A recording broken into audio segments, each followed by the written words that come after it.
उझबेकिस्तानातून आलेल्या क्रूर कर्म औरंगजेबाची खबर छत्रपती संभाजीनगरमधून हटवण्यात यावी यासाठी विश्व हिंदू परिषद, बजरंग दल आणि हिंदू संघटनांकडून राज्यभर निदर्शनं करण्यात आली।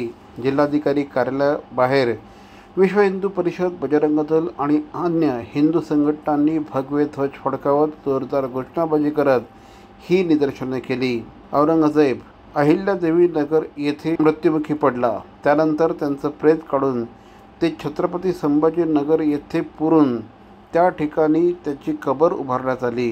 ही कबर म्हणजे गुलामगिरीची चिन्ह आहेत, तेव्हा ती कबर तिथून हटवून तेथील सुरक्षा देखील काढण्यात यावी अशी मागणी करून आंदोलकांनी मुख्यमंत्री देवेंद्र फडणवीस यांच्या नावे जिल्हाधिकाऱ्यांकडे निवेदन दिलं।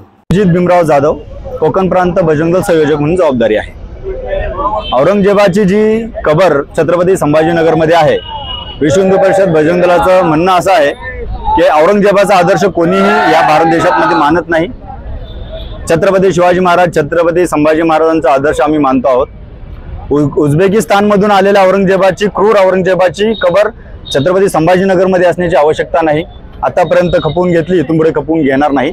आणि सरकारला आमची विनंती आहे की त्वरित ती कबर संविधानात्मक मार्गाने काढून घेण्यात यावी आणि ती जागा रिकामी करण्यात यावी। तिथे सुरक्षेची सुद्धा आवश्यकता नाही। केंद्राने त्यांना जी सुरक्षा दिली, आमची केंद्र सरकारला सुद्धा मागणी हीच आहे की ती सुरक्षा काढून घ्यावी, कारण तिथे असं काही खूप महत्त्वाचा मौल्यवान ठेवा नाहीये। ती जी कबर आहे, ती कबर ही गुलामगिरीचं चिन्ह आहे, क्रूरतेचं चिन्ह आहे आणि ह्या देशामध्ये अशा कबरीची आवश्यकता नाही।